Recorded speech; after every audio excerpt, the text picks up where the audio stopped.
कल्पना कीजिए, एक व्यक्ति अपने उद्देश्य के प्रति इतना समर्पित है कि वो उन सभी का पीछा करता है जो उससे असहमत हैं। एक व्यक्ति जो मानता था कि वो ईश्वर का काम कर रहा है, एक बढ़ते हुए आंदोलन को खामोश कर रहा है। ये है शाऊल तारसी की कहानी, जो प्रारंभिक ईसाइयों का एक क्रूर उत्पीड़क था, लेकिन उसकी कहानी एक नाटकीय, अप्रत्याशित मोड़ लेती है। इतिहास में सबसे महत्वपूर्ण परिवर्तनों में से एक, शाऊल से प्रेरित पौलुस की यात्रा का साक्षी बनने के लिए तैयार हो जाइए। शाऊल एक बहुत ही शिक्षित और धर्मनिष्ठ फरीसी था, जो यहूदी कानून के प्रति गहराई से प्रतिबद्ध था।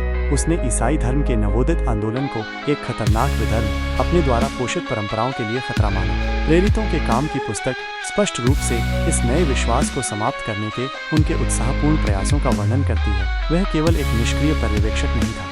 शाऊल ने सक्रिय रूप से यीशु के अनुयायियों का पता लगाया और उनका उत्पीड़न किया। उनका उत्साह अटूट था।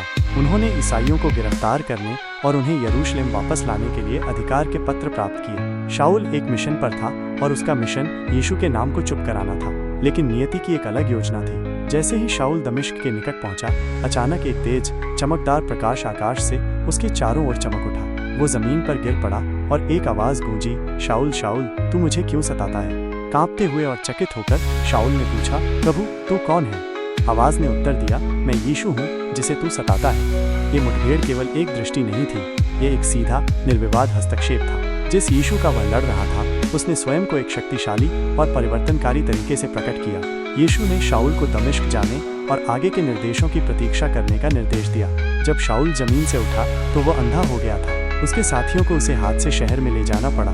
3 दिनों तक शाऊल दृष्टिहीन रहा और उसने न तो खाया और न ही पिया। अंधकार की यह अवधि गहन, आंतरिक उथल पुथल और आध्यात्मिक मंथन का समय थी। पीटर दमिश्क में अन्नियस नाम का एक शिष्य था। प्रभु अन्नियस को एक दर्शन में दिखाई दिए और उसे शाऊल के पास जाकर उसके हाथों को उस पर रखने का निर्देश दिया ताकि वो अपनी दृष्टि प्राप्त कर सके। जाहिर है अन्नियस हिचकिचा रहा था शाऊल की प्रतिष्ठा को जानकर, लेकिन उसने परमेश्वर के आदेश का पालन किया। जब अन्नियस ने शाऊल पर हाथ रखा तो शाऊल की आंखों से पपड़ी की तरह कुछ गिरा और वो फिर से देख सकता था। ये शारीरिक उपचार उसके आध्यात्मिक जागरण का प्रतीक था। वो अब यीशु मसीह की सच्चाई के लिए अंधा नहीं था।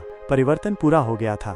शाऊल उत्पीड़क, पौलुस प्रेरित बन गया। उसने कोई समय बर्बाद नहीं किया। उसने तुरंत सभाओं में यह प्रचार करना शुरू कर दिया कि यीशु ही परमेश्वर का पुत्र है। उसके पूर्व सहयोगी चकित थे और जिन ईसाइयों का उसने एक बार शिकार किया था, वे अब उसके भाई बहन बन गए थे। पौलुस का रूपांतरण केवल एक व्यक्तिगत अनुभव नहीं था, इसने ईसाई धर्म के प्रसार पर गहरा प्रभाव डाला। उन्होंने व्यापक मिशनरी यात्राएं की, यहूदियों और अन्य जातियों दोनों को सुसमाचार का प्रचार किया। उनके पत्र, जो नए नियम का एक महत्वपूर्ण हिस्सा है, आज भी विश्वासियों को प्रेरित और मार्गदर्शन करते हैं। शाऊल के पौलुस में परिवर्तन की कहानी परमेश्वर की कृपा और परिवर्तनकारी शक्ति का एक शक्तिशाली प्रमाण है। ये हमें याद दिलाता है कि कोई भी मोचन से परे नहीं है और यहाँ तक कि सबसे भयंकर विरोधी भी सबसे उत्साही अधिवक्ता बन सकते हैं। पौलुस की अविश्वसनीय यात्रा के बारे में आप क्या सोचते हैं? अपनी टिप्पणियों में अपने विचार साझा करें। देखने के लिए धन्यवाद। अगर आपको ये वीडियो पसंद आया तो कृपया इसे लाइक करें, शेयर करें और अधिक बाइबल की कहानियों और अंतर्दृष्टि के लिए सब्सक्राइब करें।